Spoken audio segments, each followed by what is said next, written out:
யோவானுக்கு வெளிப்படுத்தின விசேஷம் 1ஆம் அதிகாரம் 10ஆம் வசனத்திலிருந்து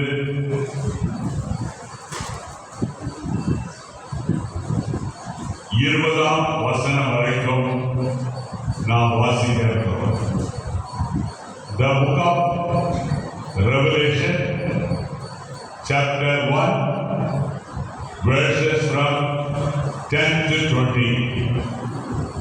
வெளிப்படுத்தின விசேஷம் 1ஆம் அதிகாரம் 10ஆம் வசனத்திலிருந்து 20ஆம் வசனம் வரைக்கும் சபையில் இருக்கிற நாம் அனைவரும் ஒன்று சேர்ந்து இந்த வசனங்களை வாசிப்போம். இதனால வசனத்தை வாசிக்கிறவர்களும் வசனத்தை கேட்கிறவர்களும் பாக்கியவான்கள். ஆகவே நாம் இப்பொழுது வசனத்தை வாசிப்போம். கர்த்தருடைய நாளில் ஆவிக்குள்ளானே, அப்பொழுது எனக்கு பின்னாலே எக்கால சத்தம் போன்ற பெரிதான ஒரு சத்தத்தை கேட்டேன். அது நான் அல்பாவும் ஓமேகாவும் முந்தினவரும் பிந்தினவருமாய் இருக்கிறேன். நீ காண்கிறதை ஒரு புஸ்தகத்தில் எழுதி ஆசியாவில் இருக்கிற எபேசு, ஸ்மிர்னா, பெர்கமு, தியத்தீரா, சர்தை, பிலதெல்பியா, லவோதிக்கியா என்னும் பட்டணங்களில் உள்ள 7 சபைகளுக்கும் அனுப்பு என்று விளம்பினது.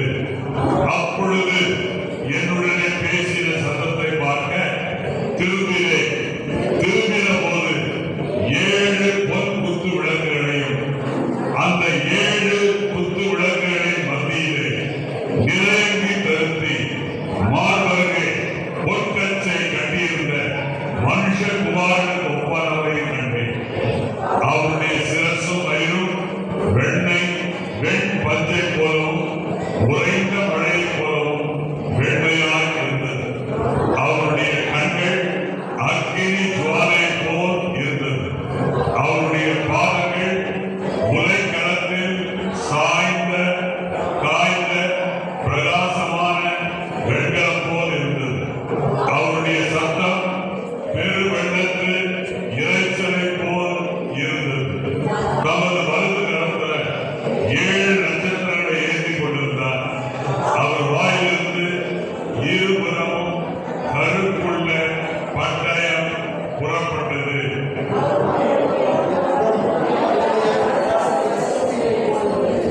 நான் அவரை கண்டபோது செத்தவரை போல அவருடைய பாதத்தில் விழுந்தேன். அப்பொழுது அவர் தம்முடைய வலது கரத்தை என்னை வைத்து என்னை நோக்கி, பயப்படாதே, நான் முந்தினவரும் பிந்தினவரும் உயிருள்ளவருமாயிருக்கிறேன். மரித்தேன், ஆனாலும் இதோ சதா காலங்களிலும் உயிரோடு இருக்கிறேன். ஆமென். நான் மரணத்திற்கோ திறவுகோலை உடையவராயிருக்கிறேன். நீ கண்டவைகளை, இருக்கிறவைகளை, இவைகளுக்கு பின்பு சமூகிப்பவைகளை எழுது. என் வலது கரத்தில் நீ கண்ட 7 நட்சத்திரங்கள் ரகசியத்தை, 7 பொன் குத்து விளக்கின் ரகசியத்தை எழுது. அந்த 7 நட்சத்திரங்களும் 7 சபையின் தூதர்களா. நீ கண்ட 7 குத்து விளக்குகளும் 7 சபைகளா. ஆமென். உட்காருங்கள்.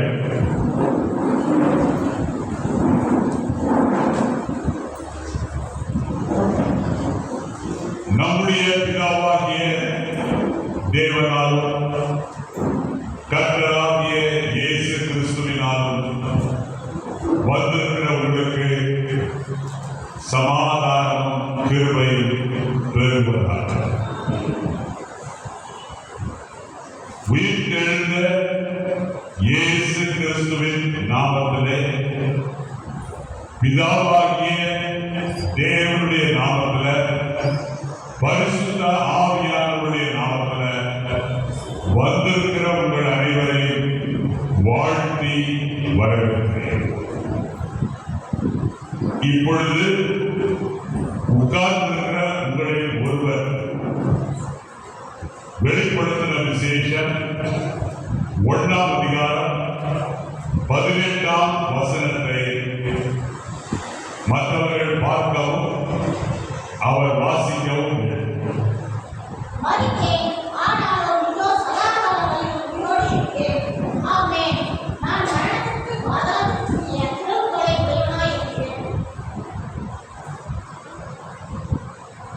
நல்லா போடலாம். கொஞ்சம் நல்லா சத்தமா எல்லாரும் முதல்ல இருந்து கடைசி வரைக்கும் கேட்கிற மாதிரி வாசிப்பாங்க.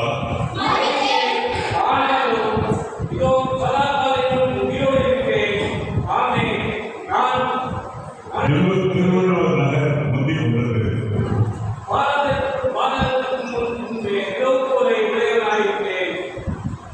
அல்லேலூயா, அல்லேலூயா. பாருங்க, இந்த வசனம் நான் வீட்டில் இருந்த பொழுது இந்த வசனம் என்னை தொட்டது. ஆனா நேற்று உபவாச ஜபத்துல பாஸ்டர் அவர்கள் ஜெபித்த பொழுது நம்முடைய திருச்சபை ஆராதனைக்காக, இன்றைய ஆராதனைக்காக ஜெபித்த பொழுது இந்த வசனத்தை சொன்னார்.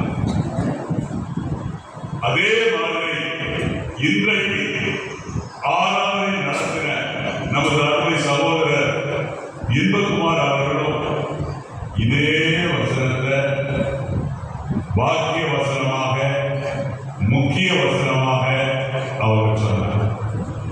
இந்த 2 பேர் ஒருத்தர் ஜெபம் பண்ணாங்க, ஒருத்தர் ஆராதித்தாங்க. 2 பேர் 2 சாட்சிகளாக இந்த வசனம் உறுதிப்படுத்தப்பட்டது. அல்லேலூயா, அல்லேலூயா. இப்ப மறுபடியும் வாசிக்கிற அந்த வசனத்தை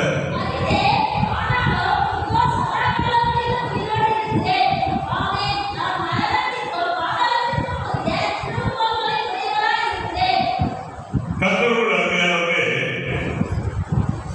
மரித்தேன், ஆனாலும் இதோ சதா காலங்களிலும் உயிரோடு இருக்கிறேன். ஆமென், ஆமென், அல்லேலூயா, அல்லேலூயா. இத சொன்னது யார் தெரியுங்களா? 7 குத்து விளக்குகளை மத்தியில நிலையத்தை தரித்து மார்பருகே பொற்கச்சை கட்டியிருந்த மனுஷகுமாரனுக்கு ஒப்பானவர் தான் இந்த வார்த்தையை யாருக்கு சொன்னார் என்றால்,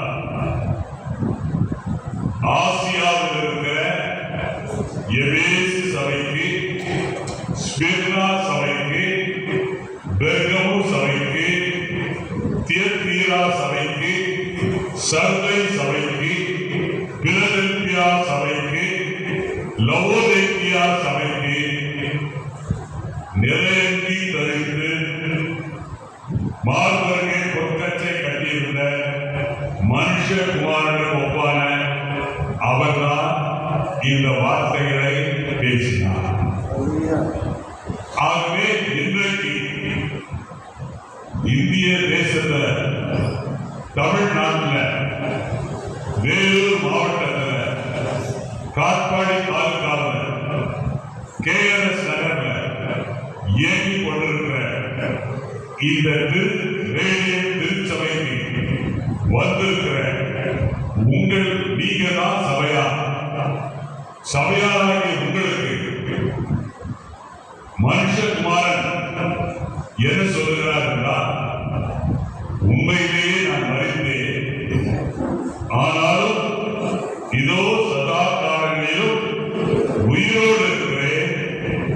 ஆமென், ஆமென் என்றால் அப்படியே ஆக நடந்தது. கர்த்தருக்குள் பிரியமானவர்களே,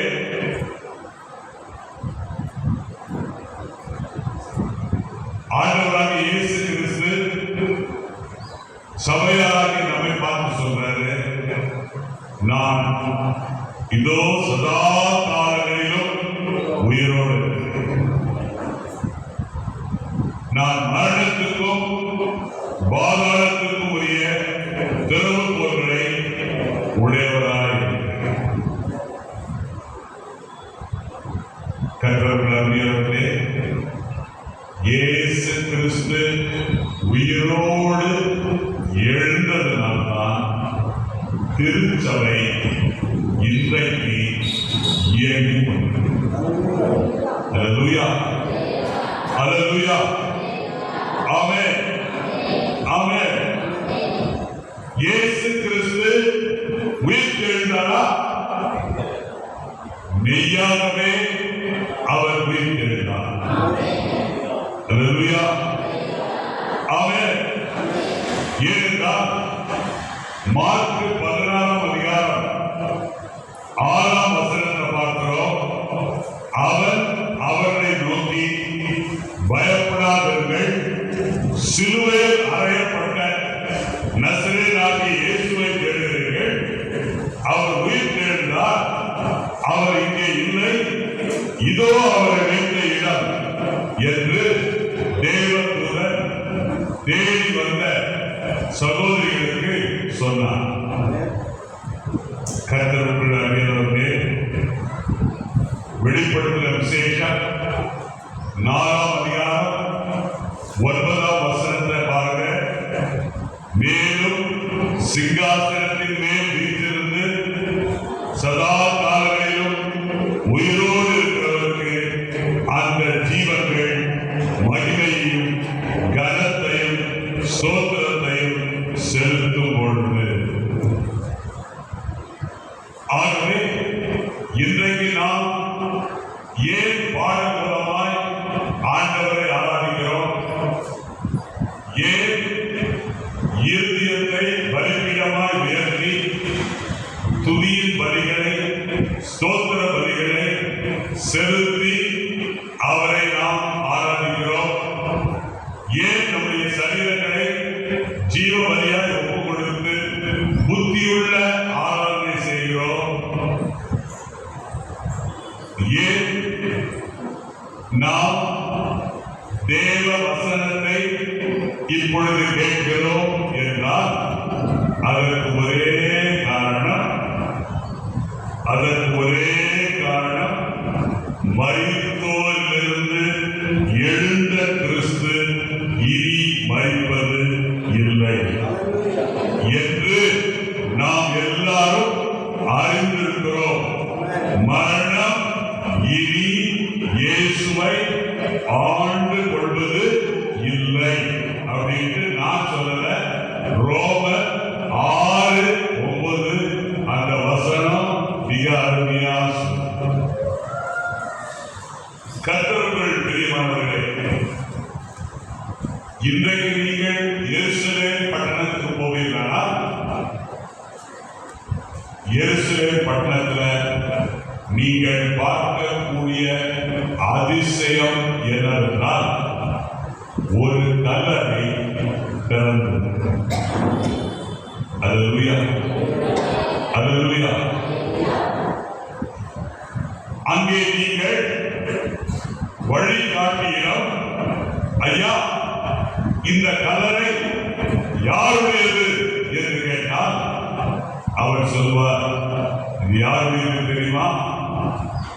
தேவகுமாரனாயிருக்கிற, உலகத்தின் இரட்சகராயிருக்கிற, உலகத்துக்கு ராஜாவாயிருக்கிற ஆண்டவராகிய இயேசு கிறிஸ்துவின் கல்லறை தான் திறந்திருக்கிறது என்று அவர் சொல்றார். கர்த்தருடைய பிள்ளை, அந்த கல்லறை பார்க்கும் பொழுது புல் அரிக்கும். காரணம் என்ன? இன்றைக்கு எல்லாருடைய கல்லறையும் மூடப்படும். எல்லாருடைய கல்லறையும் மரித்தவருடைய சடலங்கள், எலும்புகள் இருக்கும். ஆனா இன்றைக்கு நீங்கள் பார்த்தீங்கன்னா இயேசுவின் கல்லறை மாத்திரம் திறந்திருக்கிறது. உயிர்த்தெழுந்த இயேசு கிறிஸ்து ரகசியமா உயிரோடு எழுதி விட்டாரா? இல்ல. இயேசு கிறிஸ்து என்ன பண்ணாரு? உயிர்த்தெழுந்த பிற்பாடு அநேகருக்கு காட்சி அளித்தார். அல்லேலூயா. எருசலேமிலும் அதை சுற்றிலும் இருக்கிற பகுதிகளிலே மகதலேனா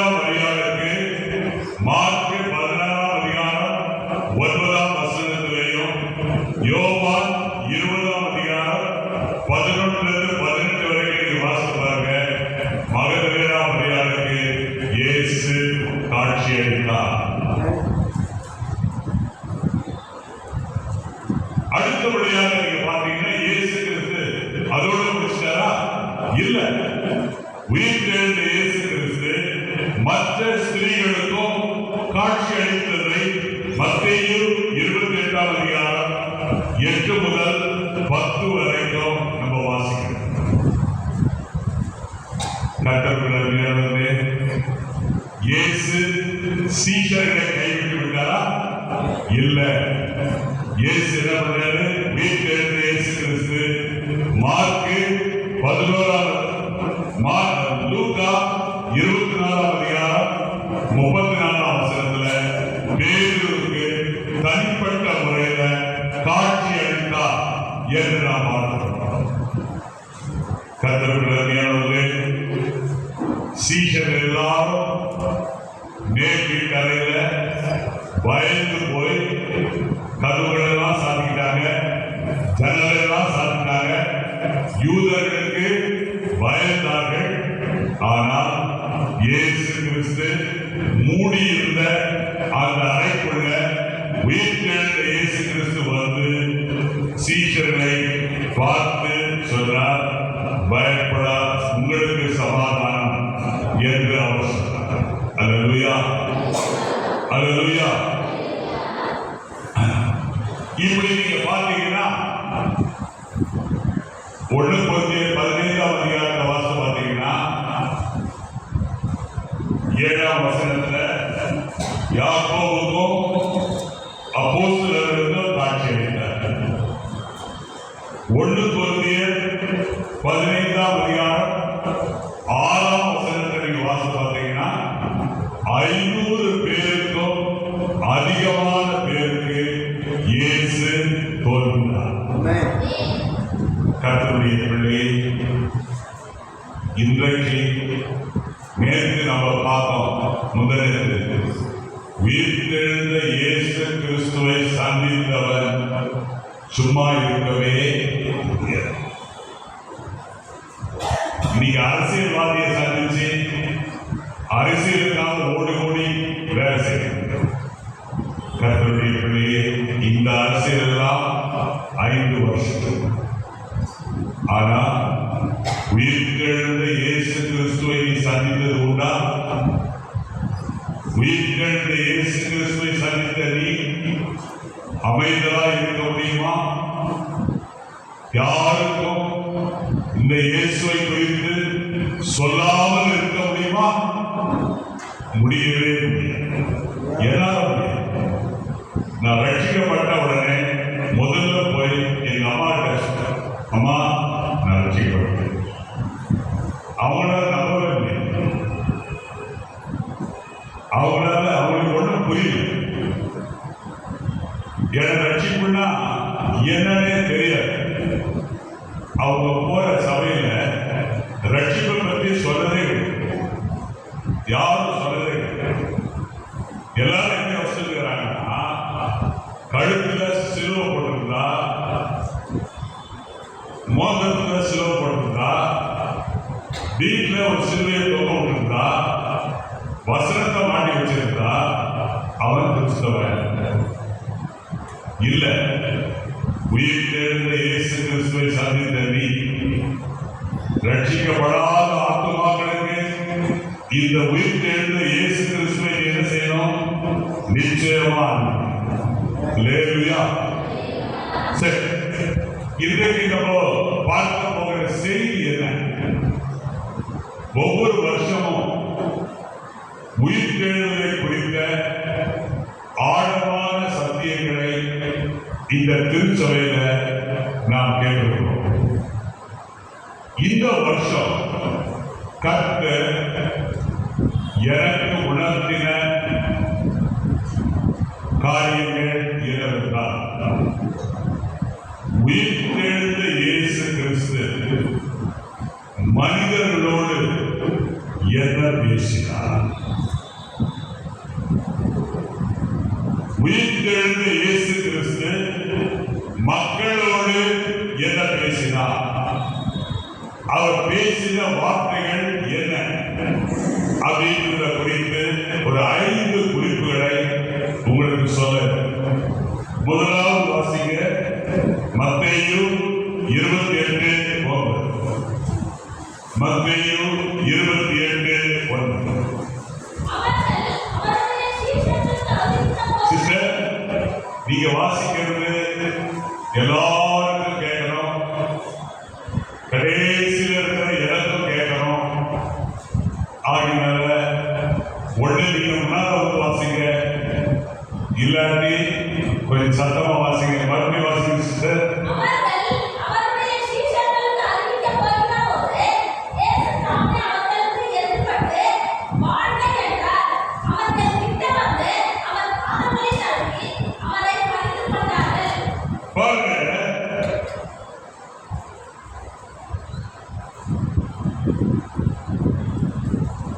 ஸ்திரீகள், கல்லறைக்கு வந்த ஸ்திரீகள் சீஷர்களுக்கு தாங்கள் இயேசுவை சந்தித்ததை அறிவிக்க போனபோது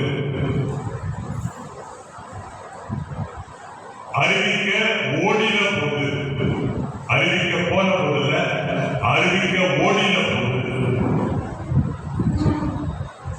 இயேசு தாமே அவர்களுக்கு எதிர்பட்டு வாழ்க என்றார்.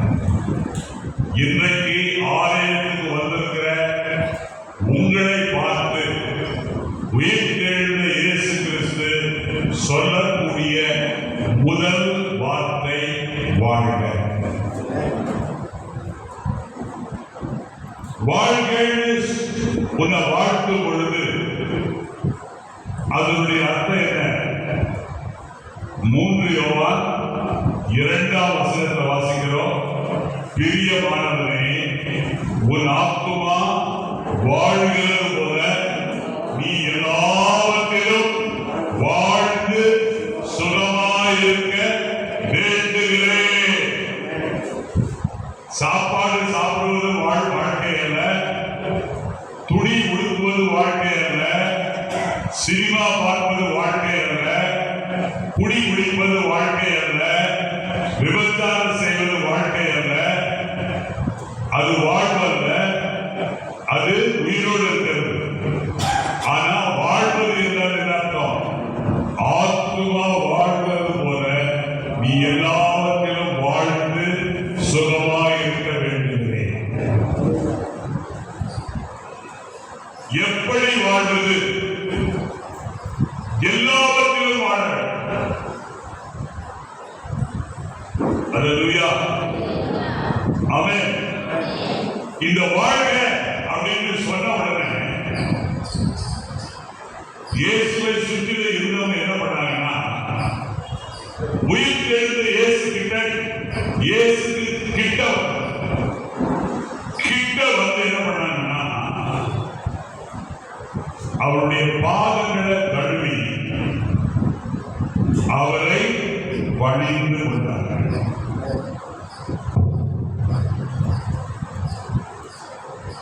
நீ வாழ்க அப்படின்னு என்ன அர்த்தம்? மகனே, மகளே, சகோதரனே, சகோதரியே, நீ ஆரோக்கியம் உள்ளவனாய் இருக்க வேண்டும். வாழ்க என்று சொன்னார் அர்த்தம், நீ ஆரோக்கியம் உள்ளவனாய் இருக்க வேண்டும். 2வது, வாழ்க அப்படின்னு சொன்னா என்ன அர்த்தம்? வாழ்க்கையில் எல்லா பகுதிகளிலும் இயேசு கிறிஸ்து உனக்கு கொடுக்கிற ஆசீர்வாதங்கள் காணப்பட வேண்டும். ஒரு கை உயர்த்தி ஒரு அல்லேலூயா சொல்லுமா? அல்லேலூயா, அல்லேலூயா, ஆமென். தேவனுடைய விருப்பம் என்ன? நீ எல்லாவற்றிலும் வாழ்ந்து சுகித்திருக்க வேண்டும். இதுதான் ஆண்டவருடைய விருப்பம். அப்படின்னா என்ன அர்த்தம்? எல்லாவற்றிலும் வாழ்ந்துனா என்ன அர்த்தம்? உன்னுடைய வேலைகளிலே, உன்னுடைய திட்டங்களிலே, உன்னுடைய நோக்கங்களிலே, உன்னுடைய ஊழியங்களில, உன்னுடைய குடும்ப வாழ்க்கையில அவருடைய சித்தத்தின்படி வழிநடத்தப்பட்டு ஆசீர்வதிக்கப்படும்படி தேவன் விரும்புகிறார். அல்லேலூயா, அல்லேலூயா, ஆமென். பாருங்க, கிறிஸ்துவின் மீட்பின் திட்டத்தின் மூலம் நம் ஒவ்வொருவருடைய வாழ்க்கையிலும் ஆசீர்வாதங்கள் சரீர பிரகாரமான ஆவிக்குரிய பிரகாரமான எல்லா தேவைகளையும் பூர்த்தி செய்யும். அல்லேலூயா, அல்லேலூயா. ஆகவே கர்த்தருக்குள் அறியவர்களே, நீங்க எப்படி இருக்கணும்? வாழ்ந்து இருக்கணும். நீங்க எப்படி இருக்கணும்? வாழ்ந்து. நேராக நீங்க எப்படி இருக்கணும்? வாழ்ந்து. அப்ப நீங்க வாழணும்னா என்ன பண்ணணும்? சங்கீதம் 69:32 கர்த்தரை தேடினால் நம்முடைய இருதயம் வாழும். கர்த்தரை தேடினால் நம்முடைய இருதயம் என்ன செய்யும்? வாழும். எபேசியர் 6ஆம் அதிகாரம் 2ஆம் 3ஆம் வசனங்களை வாசித்து பாருங்க. அது பிள்ளைகளுக்கு சொல்லப்பட்ட வசனம். எபேசியர் 6:2-3 உனக்கு நன்மை உண்டாயிருப்பதற்கும் பூமியில ஒரு வாழ்நாள் நீடித்திருப்பதற்கும் ஒரு தகப்பனையும் ஒரு தாயையும் கனப்படுவாயாக என்பதே வாக்கு தத்தமுள்ள முதலாம் கட்டளை. நீ நெடுங்காலம் இந்த உலகத்துல வாழ வேண்டுமானால் ஒரு தகப்பனையும் ஒரு தாயையும் என்ன பண்ணணும்? அல்லேலூயா, ஆமென். அடுத்தபடியாக நம்ம பார்க்கும் பொழுது தானியேலின் புஸ்தகம் 4ஆம் அதிகாரம் 27ஆம் வசனம். தானியேல் 4:27 வாசிங்க.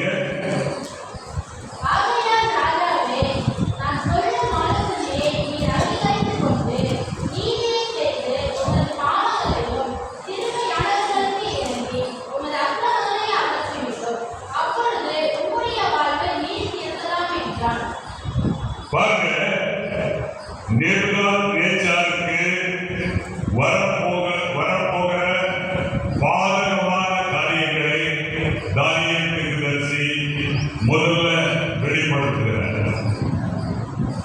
வெளிப்படுத்திட்டு அவர் சொல்றாரு, ராஜாவே, இந்த பாதகமான செயல்கள் உமக்கு நேரிடக்கூடாது.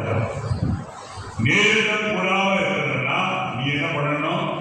நீதியை செய். நீ என்ன பண்ணணும்? நீதியை செய்து உனது பாவங்களையும் சிறுமையானவர்களுக்கு இறங்கி உமது அக்கிரமங்களையும் அகற்றிவிடு. அப்பொழுது உம்முடைய வாழ்வு நீடித்திருக்கலாம். ஆகவே கர்த்தருடைய பிள்ளையே, ராஜாவுக்கு சொன்ன அதே தீர்க்கதரிசியின் வார்த்தை இன்றைக்கு நம்முடைய சபையாருக்கு பொருந்தும். ஆமென்.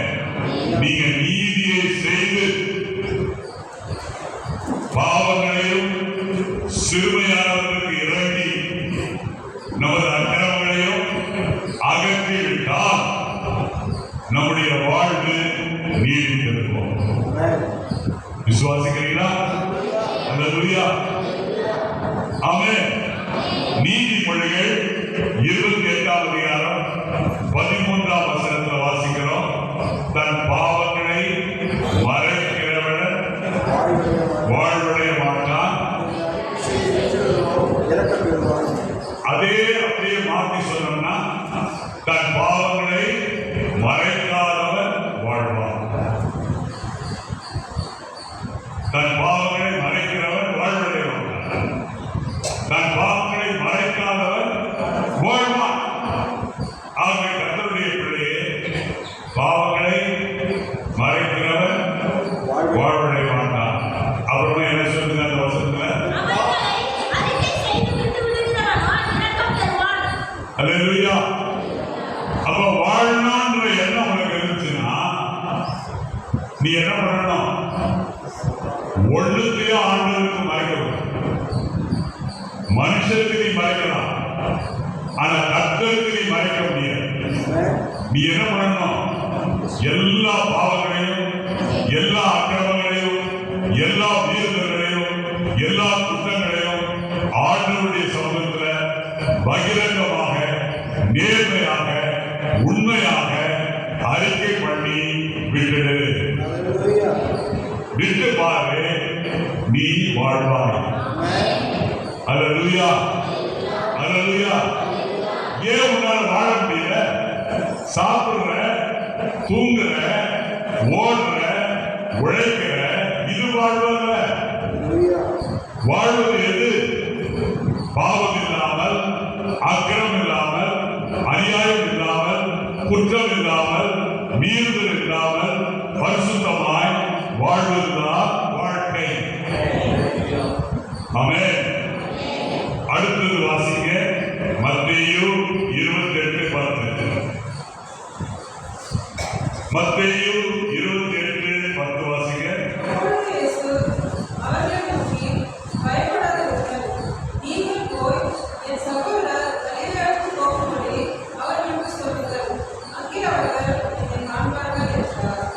பாருங்க, பயப்படாதீர்கள் அப்படின்ற வார்த்தை நம்முடைய பரிசுத்த வேதாகமத்துல 366 முறை வரும். எத்தனை முறை வருதுங்க? அப்போ ஒரு வருஷம் முழுவதுக்கும் நமக்கு பயப்படாதீர்கள் அப்படின்ற வார்த்தை அதை விசுவாசிக்கிற நமக்கு பொருந்தும். பயம் வந்து எங்கிருந்து வரும்? சங்கீதக்காரன் சொல்கிறார், சங்கீதம் 64:1, சத்ருவால் வரும் பயத்தை நீக்கி என் பிராணனை காத்தருளும் அப்படின்னு ஜெபம் பண்றார்.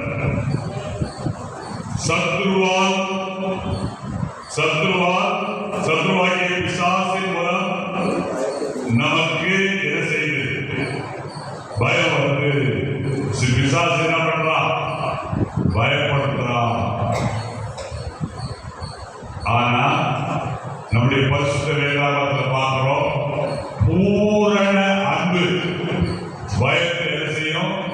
புறமே.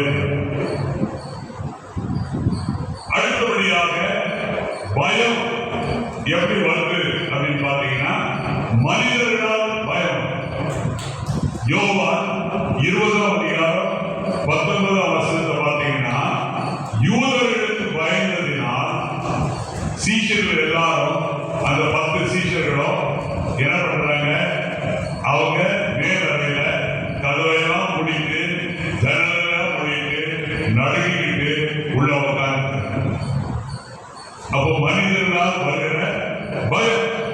ஆனா நீதிமொழிகள் 29:25 பார்த்தீங்கன்னா, மனுஷருக்கு பயப்படுகிற பயம் கண்ணியை வரவில்லை.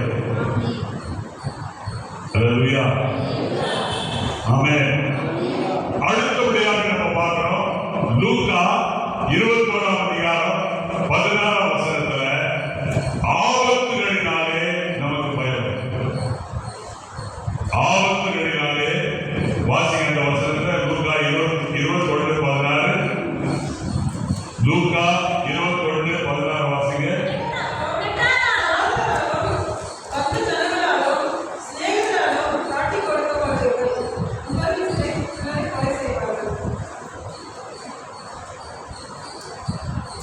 என் காதுல வந்து கேட்குறீங்க.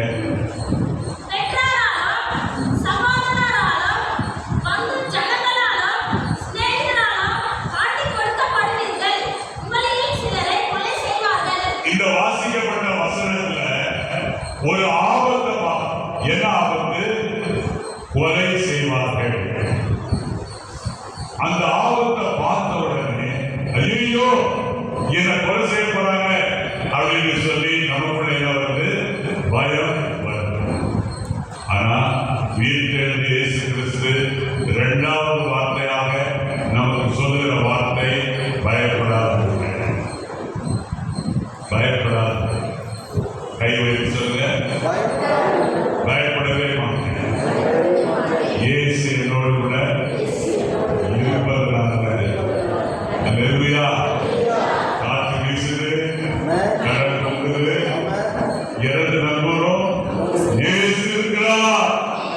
அல்லேலூயா.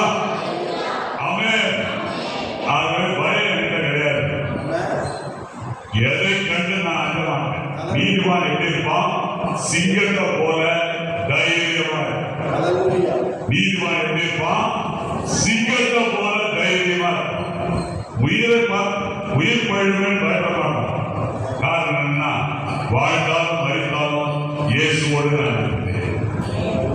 அல்லேலூயா. அடுத்தபடியாக வாசிங்க லூக்கா 24:36 வாசிங்க. லூக்கா இயேசு சொன்ன உயிர்த்தெழுந்த இயேசு சொன்ன மூணாவது வார்த்தை. லூக்கா 24:36.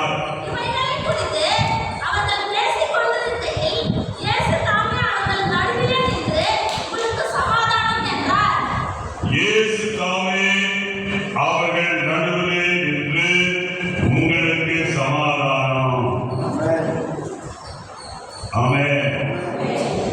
எப்ப சொன்னார்னா, எம்மாவூருக்கு 2 சீஷர்கள் எம்மாவூருக்கு போகிற பாதையில பயணம் செய்யறாங்க. இயேசுடைய சீஷர்கள் தான் 2 பேர். இந்த 2 பேரும் இயேசுவுக்கு எருசலேமில் நடந்த காரியங்களை குறித்து பேசிக்கொண்டு, ஐயோ எங்களுடைய எஜமானுக்கு இப்படி நடந்து விட்டது அப்படின்னு சொல்லி 2 பேருமே ரொம்ப அங்கலாய் போட இந்த காரியங்களை பேசிக்கிட்டே திடீரென்று இயேசு அவர்களோடு கூட சேர்ந்தார். சேர்ந்துட்டு அப்பத்தை விட்ட உடனே அவர்களுடைய கண்கள் திறக்கப்பட்டன. அதுக்கப்புறம் அவங்க பார்த்த உடனே ஆச்சரியமா போச்சு. ஏன்னா அவங்க நினைச்சிட்டு இருந்தாங்க, சிலுவையில் அறையப்பட்டு மரித்த இயேசு கிறிஸ்து சடலமாக கல்லறைக்குள்ள இருக்கிறாரு அப்படின்னு யோசிச்சாங்க. ஐயோ எங்க எஜமானுக்கு இப்படி நடந்துச்சு அப்படின்னு அங்கலாச்சு. ஆனா நடந்த ஆச்சரியம் என்ன? உயிர்த்தெழுந்த இயேசு கிறிஸ்து அவர்களுக்கு முன்பாக நின்றார். அல்லேலூயா. அந்த இயேசு கிறிஸ்து தான் அவர்களை பார்த்து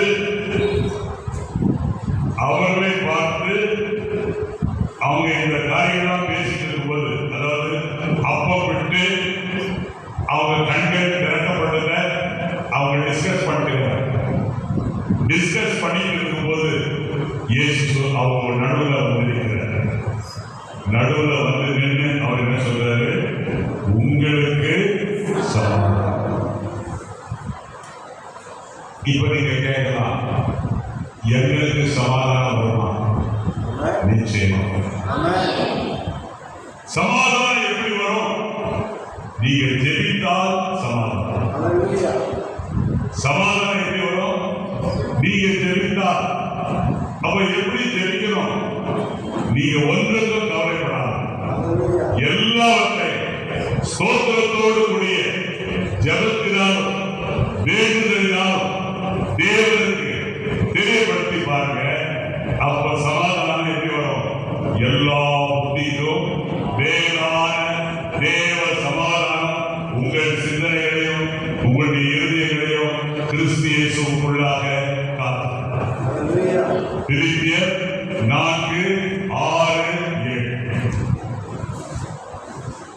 அதுக்கப்புறம் யாருக்கு சமாதானம் கிடைக்கும்?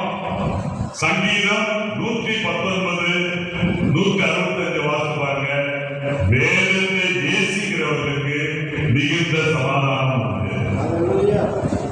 யார் யார் வேதத்தை இரவும் பகலும் தியானிக்கிறார்களோ அவங்களுக்கு மிகுந்த சமாதானம் உண்டு. நீங்க வாசித்து பாருங்க, தியானிச்சு பாருங்க. நான் ஒரு நாளைக்கு 2 முறை வேதத்தை வாசிப்பேன். 2 முறைன்னா எப்படின்னா, காலையில 1 முறை வாசிக்கிறேன், 1 முறை வாசிக்கல. காலையில முதல்ல 1 முறை வாசிச்சுட்டு வேகமா வாசித்து அதுக்கப்புறம் நிறுத்தி அதே அதிகாரம் 36 வசனம் 40 வசனம் 52 வசனம் எல்லாத்தையும் வாசித்து 2 முறை வாசித்து முக்கியமான வார்த்தைகள் இருந்தால் அதை குறித்து அதே மாதிரி மாலையிலும் ஒரு அதிகாரத்தை எடுத்து ஒரு முறை அல்ல 2 முறை வாசித்து காரணம் என்னன்னா எனக்கு சமாதானம். அல்லேலூயா. ஆமென். ஆமென். அதுக்கப்புறம் நீங்க பாருங்க ஏசாயா 48:18 வாசிங்க.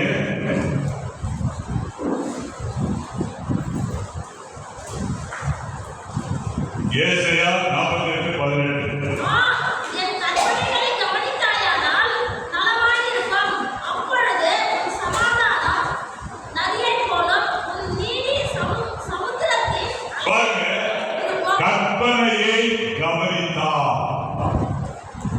கற்பனையை எப்படி கவனிக்கிறது?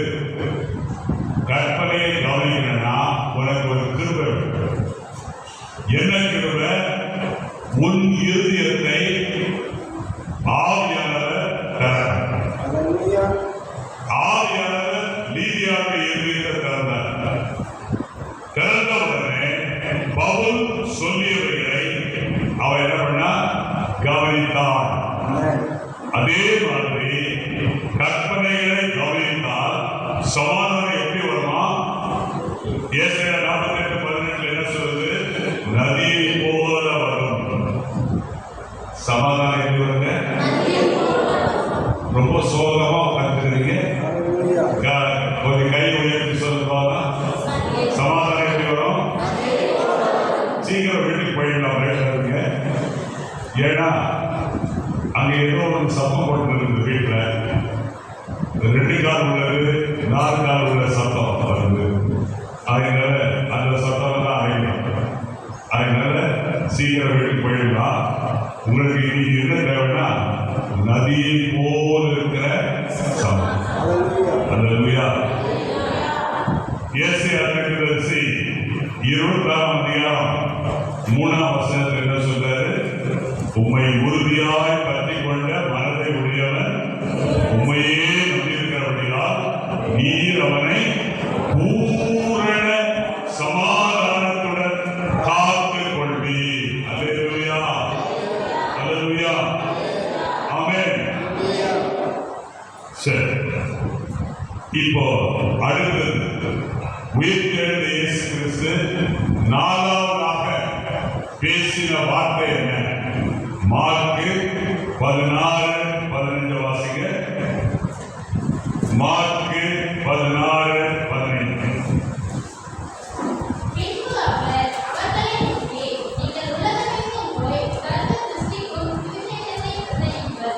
உயிர்த்தெழுந்த இயேசு கிறிஸ்து 12 சீடர்களை பார்த்து சொல்றாரு. 11 சீடர்களை பார்த்து சொல்றாரு. என்ன சொல்றாரு? நீங்கள் உலகமெங்கும் போய், இந்தியாவுக்கும் போய், தமிழ்நாட்டுக்கும் போய், வேலூர் மாவட்டத்துக்கும் வந்து, காட்பாடிக்கும் வந்து நீங்க என்ன பண்ணுங்க? சொல்ல மாட்டீங்களா?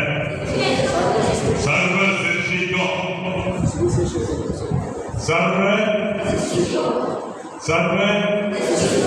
சிருஷ்டிக்கும் சுவிசேஷத்தை பிரசங்கியுங்கள். அல்லேலூயா. அல்லேலூயா. உங்க ஊர்ல சர்வ சிருஷ்டி இருந்தா,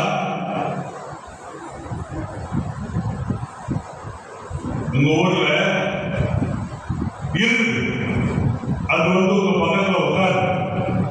அந்த சிருஷ்டி உங்க பக்கத்துல உட்காரு. உட்கார்ந்த உடனே சுவிசேஷத்தை பிரசங்கிக்க வேண்டிய நாம் என்ன பண்றோம் அப்படின்னா, பக்கத்து வீட்டுல அந்த கடல் வழியா எட்டி பார்த்த பார்த்தப்போ அங்க நடந்த கதை உங்களுக்கு தெரியுமா அப்படின்னு என்ன பண்றோம்? ஆயா கதை, பாட்டி கதை, பிரயோஜனம் இல்லாத கதை, நடந்து முடிந்த கதை, கம்பராமாயணம், இதெல்லாம் வந்து உட்கார்ந்து வாய்க்கிறது பேசிக்கிட்டே இருக்கிறோம். நடுவில் செவ்வல தண்ணி கொண்டாந்து வச்சுக்கிட்டு தண்ணியும் குடிச்சிருக்கோம். ஆனா ஆண்டவர் சொல்றாரு, மகனே மகளே, உனக்கு 2 உதடுகள், அந்த 2 உதடுகளுக்குள்ள 34 பல்லு, அந்த பல்லுக்குள்ள ஒரு நாக்கு, ஒரு தொண்டை, ஒரு குரல்வளை, இதெல்லாம் ஏன் கொடுத்திருக்கிறன்னா, நீ என்ன பண்ண? உலகமெங்கும் போய் என்ன பண்ண? சோம்பேறியா இல்லாம சுறுசுறுப்பா இரு. உங்களுக்கு முன்னால இருந்து பிரசங்கிக்கிற நானும் என்னுடைய மனைவியும் நாங்க எத்தனை கிலோமீட்டர் நடந்திருக்கிறோம் தெரியுமா உங்களுக்கு? ஒரு முறை மாதூர்ல இருந்து பாலூர் வரைக்கும் நடந்தே, ஏனென்றால் ஒரே பஸ் தான். காலையில் ஒரு பஸ், சாயங்காலம் ஒரு பஸ். இந்த பஸ்ஸை மிஸ் பண்ணிட்டா அதோட சரி, நடந்துதான் என்ன பண்ணணும்? போகணும். ஆகவே இந்த இடத்துல பார்க்கிறோம், சுவிசேஷத்தை நம்ம பிரசங்கிக்கணும். நம்ம என்ன பண்ணாங்க? சுவிசேஷம். ஏன் சுவிசேஷத்தை பிரசங்கிக்கணும்? சுவிசேஷத்தான் கேட்கிற சிருஷ்டிக்கு நல்ல செய்தியை கொடுக்குது. அல்லேலூயா. 1 கொரிந்தியர் 1ஆம் அதிகாரம் 18ஆம் வசனத்துல வாசிக்கிறோம். சிலுவை பற்றிய உபதேசம் கெட்டு போகிறவர்களுக்கு வைத்தியமாய் இருக்கிறது, ரட்சிக்கப்படுகிற நமக்கோ தேவ கருணாய் இருக்கிறது. அப்போ சுவிசேஷத்தை நீ பிரசங்கம் பண்ணினா கேட்கிற சிருஷ்டி பலன் அடைவான். அல்லேலூயா, அல்லேலூயா. 1 கொரிந்தியர் 1ஆம் அதிகாரம் 21ஆம் வசனத்துல, எப்படி எனில் தேவ ஞானத்துக்கு ஏற்றபடி உலகமானது சுய ஞானத்தினால தேவனை அறியாதிருக்கையில் பைத்தியமாக தோன்றுகிற நம்முடைய பிரசன்னத்தினால விசுவாசிகளை ரட்சிக்க தேவனுக்கு பிரியமாயிற்று. அப்போ நம்ம சொல்ற சுவிசேஷம் சுத்தில இருக்கிறவங்களுக்கு பைத்தியமா தோன்றும். ஆனா விசுவாசிகளுக்கு அவர்களை ரட்சிக்க அது தேவனுக்கு பிரியமாயிற்று அப்படின்னு. அப்போ இந்த சுவிசேஷம் சிருஷ்டிகளை ரட்சிப்புக்குள்ள நடத்தும். கடந்த காலத்துல எங்க வீட்டுக்கு எதிரில் ஒரு முதலியார் குடும்பம். அந்த முதலியார் குடும்பத்தோட நான் பேசுறேன். என்னுடைய மனைவி பாஸ்கமா வந்து பேசினேன். எதை பற்றி பேசினாங்கன்னா, பல கடவுள அவருக்கு முதலியார் என்ன பண்ணிட்டாருன்னா, என்னை பார்த்து நான் உங்களை கூட கடவுளா வணங்கிக்கிறேன் அப்படின்ட்டு. நான் உங்களை கூட கடவுளா வணங்கிக்கிறேன். தினந்தோறும் கடவுள் நீங்க தான், நீங்க வந்து நின்றீங்கன்னா கடவுள் வந்து நிற்கிற மாதிரி இருக்கு. நான் சொல்றேன், ஐயா தயவு செய்து இதெல்லாம் சொல்லாதீங்க, நான் கடவுள் இல்லை, உங்களை போல மனுஷன். அப்புறமா மனைவி என்ன சொன்னாங்கன்னா, என்னுடைய மனைவி அவங்க சொன்னாங்க, பல கடவுள் அல்ல, மனைவி கடவுள், பிள்ளைகள் கடவுள், தொழில் கடவுள், மாடு கடவுள். மாடு வந்தா அதுக்கு சாப்பாடு போட்டு அதுக்கு பூஜை பண்ணி அதுக்கப்புறம் எல்லாம் பண்ணுறாங்க. எல்லாமே கடவுள். அதனால பாஸ்டர் என்ன சொன்னாங்கன்னா, ஐயா எல்லா கடவுள் அல்ல, ஒரே கடவுள். அந்த ஒரே கடவுள் யாரு? ஆண்டவராக இயேசு கிறிஸ்து. உயிர்த்தெழுந்த இயேசு கிறிஸ்து தான் மெய்யான கடவுள். அல்லேலூயா. ஆகவே இத சொன்ன உடனே அவர் சொன்னாரு, அம்மா நீங்க சொன்னாதானே எனக்கு இதுவரைக்கும் நீங்க சொல்லல, இப்ப நீங்க சொல்லியிருக்கிறீங்க பல கடவுள் அல்ல, ஒரு கடவுள் தான். அதை நீங்க முன்னாலே சொல்லியிருந்தீங்கன்னா அவர் முன்னாலேயே இயேசு ஏற்றுக்கொண்டிருப்பார். ஆகினால நீங்க சொன்ன உடனே அவருக்குள்ள ஒரு தெளிவு, பல கடவுள் அல்ல, காக்கா கடவுள் அல்ல, காக்காவுக்கு காக்காவை சாப்பிடணும், காக்கா கடவுள் அல்ல, இயேசுதான் உயிர்த்தெழுந்த இயேசுதான் கடவுள். அப்போ சுவிசேஷம் என்ன பண்ணுது? ஒரு மனிதனை ரட்சிப்புக்குள்ள. அல்லேலூயா. அடுத்தது பார்க்கிறோம், நம்பிக்கையை தரக்கூடிய சுவிசேஷம். கொலோசியர் 1:22 வாங்க. நீங்க வசனத்தை வாசிக்க வேண்டாம், நான் சுருக்கமா சொல்லிடுறேன்.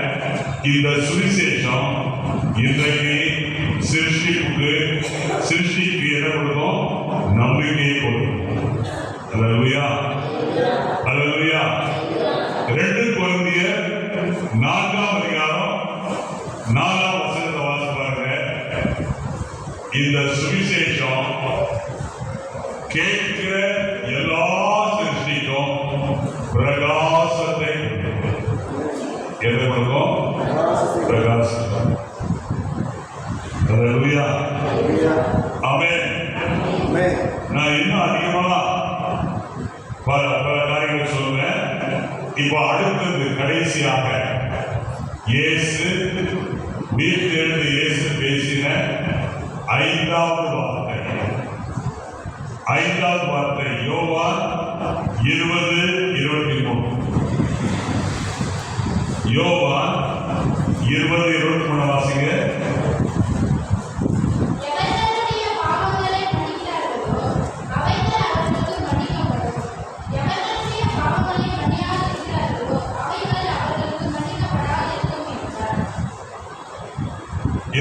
வாசிங்க.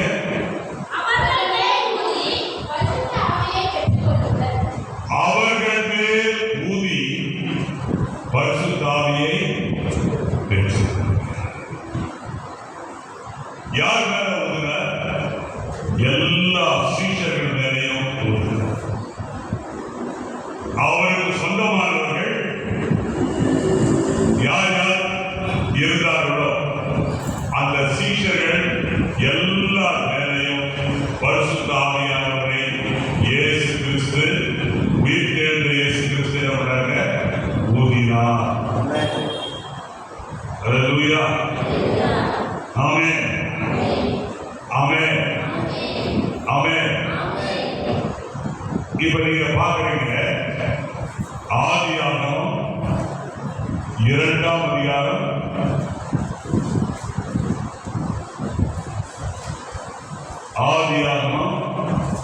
2ஆம் அதிகாரம். அல்லேலூயா.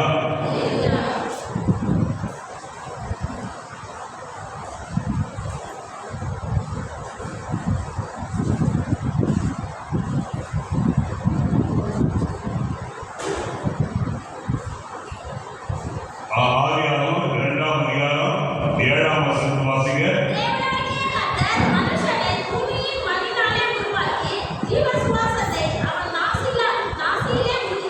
பாருங்க, முதல் மனிதனாகிய ஆதாமுக்கு பிதாவாகிய தேவன் என்ன செய்தார்?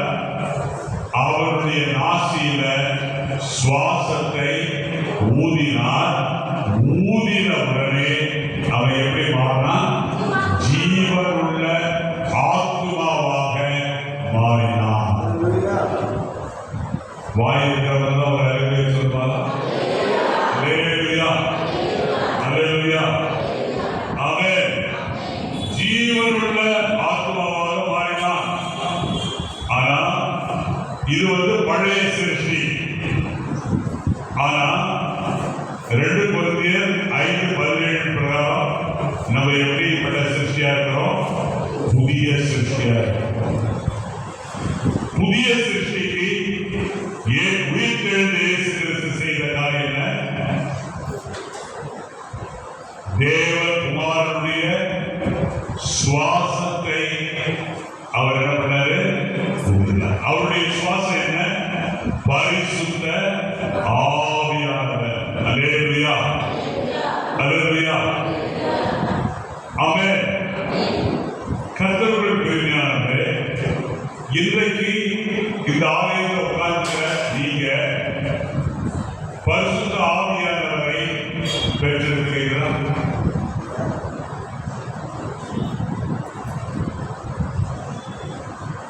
பதிலே வரல. பெற்றிருக்கிறாங்க இல்லையா? பதிலே வரல. என்ன மறைச்சு பாக்குறீங்க? என்ன மறைச்சாலும் அது உங்க பாடு. ஏன்னா கேட்கிறவர் எவனும் கேட்கிறவர்களுக்கு கொள்ளுவோம். அல்லேலூயா, ஆமென். பரிசுத்த ஆவியானவர் வந்தா என்ன நடக்கும்? பரிசுத்த ஆவியானவர் உன்னையும் என்னையும் எப்படி நிறுத்துவாரு? சாட்சியாக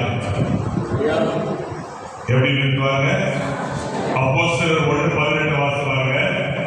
சாட்சியா நிறுத்துவார். இரண்டாவது, பரிசுத்த ஆவியானவர் உங்களுக்குள்ள வந்தா சத்தியத்துல உன்னை நடத்துவார். பரிசுத்த ஆவியானவர் வந்த உடனே எது சத்தியம் எது அசத்தியம் அப்படின்றது உனக்கு தெரியும். நீ சத்தியத்தில் நடக்கணும்னா பரிசுத்த ஆவியானவர் உனக்குள்ள வரும். அல்லேலூயா. மூன்றாவதாக பரிசுத்த ஆவியானவர் ஏன் நமக்குள்ள வரணும்னா கண்டித்து உணர்த்துவார். யோவான் 16ஆம் அதிகாரம் 8ஆம் வசனத்துல கண்டித்து உணர்த்துவார். யோவான் 14:26 வாசிக்கிறோம். அவர் நமக்கு போதிப்பார். பரிசுத்த ஆவியானவர் நமக்கு என்ன செய்வாங்க? போதிப்பார். இப்ப நீங்க என்ன செய்யணும்? உயிர்த்தெழுந்த இயேசு கிறிஸ்து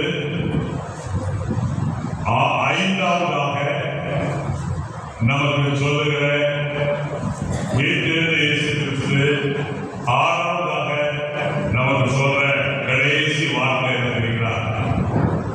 அவிசுவாசியாய் இராமல் விசுவாசியாய். எப்படி இருக்கணும்? உயிர்த்தெழுந்த இயேசு கிறிஸ்து நம்மோடு என்ன சொல்றாரு? அவிசுவாசியாய் இராமல் விசுவாசியாய். ரெண்டும் சாப்பிட்டு சாப்பிட்டு சாப்பிட்டு தூங்கி தூங்கி தூங்கி வயிறு பெருசாகி ஒன்றத்துக்கு பிரயோஜனம் இல்லாம இருக்காத. நீ எப்படி விசுவாசியாயிரு. நீ பிழைக்கணுமா? நீதிமான் விசுவாசத்தினால பிழைப்பான். எபிரேயர் 10:38 வாசிக்கிறோம். ஆமென். நீ விசுவாசியா இருந்தீனா உனக்குள்ள என்ன இருக்கும்? கடுகளவு விசுவாசம். கடுகளவு விசுவாசம் இருந்துச்சுன்னா உனக்கு என்ன நன்மை? மத்தேயு 21ஆம் அதிகாரம் 22ஆம் வசனத்துல உன்னுடைய ஜெபம் கேட்கப்படும். அல்லேலூயா, ஆமென். அடுத்தபடியாக இந்த நீ விசுவாசியா இருந்தீனா உனக்குள்ள இருக்கிற விசுவாசம் உன்னை சுத்தப்படுத்தும். உனக்குள்ள இருக்கிற விசுவாசம் என்ன பண்ணும்? சுத்தப்படுத்தும். அப்போஸ்தலர் 15ஆம் அதிகாரம் 9ஆம் வசனம். உன்னுடைய விசுவாசம் என்ன செய்யும்? உன்னை சுத்தவானமா. ஆமென். அதுக்கப்புறம் நீ விசுவாசியா இருந்தீனா உனக்குள்ள இருக்கிற விசுவாசம் உன்னை ரட்சிப்புக்குள்ள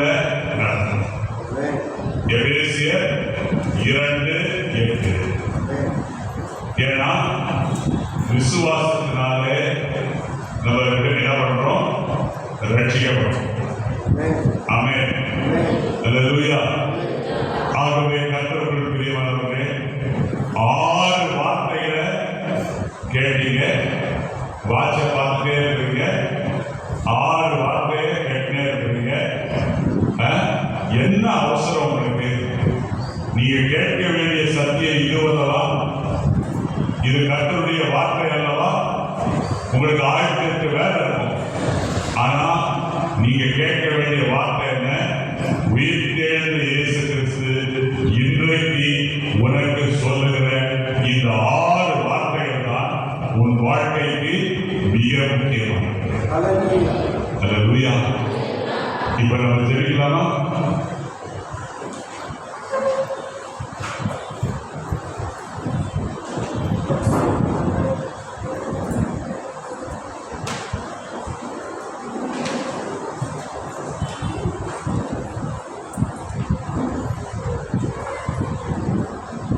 ஜீவனுள்ள எங்கள் தேவனே, சொல்லுங்க, வாக்கு மாறாத எங்கள் தகப்பனே, நீர் எங்களோடு கூட உயிர்த்தெழுந்த இயேசு கிறிஸ்துவாக பேசின வாழ்க, பயப்படாதீர்கள், உங்களுக்கு சமாதானம், சுவிசேஷத்தை பிரசங்கியுங்கள், பரிசுத்த ஆவியானவரை பெற்றுக் கொள்ளுங்கள், விசுவாசியாய் இருங்கள் என்கிற வார்த்தைகளுக்காக உங்களுக்கு நன்றி செலுத்துகிறோம். நாங்கள் தொடர்ந்து இந்த வார்த்தைகளை தியானிக்க, எங்கள் இருதயத்தில் வைத்துக் கொள்ள, நாங்கள் பக்தி விருத்தி அடைய, நாங்கள் சீர் பொருந்த, நற்குணசாலிகளாய் மாற நீர் எங்களுக்கு கிருபைத்தார். இயேசுவின் நாமத்தில் தாழ்மையோடு ஜெபிக்கிறோம் நல்ல பிதாவே, ஆமென். இப்பொழுது நாம் காணிக்கை ஆராதனை பகுதிக்குள்ள வந்திருக்கிறோம். காணிக்கை ஆராதனையில பாடல் குழுவில 452ஆம் பாடல், யூத ராஜசிங்கம் உயிர்த்தெழுந்தார். அந்த பாடலை பாடும் பொழுது முதலாவது நாம் நம்மை அர்ப்பணித்து, அதற்கு பிற்பாடு நாம் கொண்டு வந்திருக்கிற காணிக்கையை கொண்டு உயிர்த்தெழுந்த இயேசு கிறிஸ்துவை நாம் நெருங்குவோம். இப்பொழுது 452ஆம் பாடல், யூத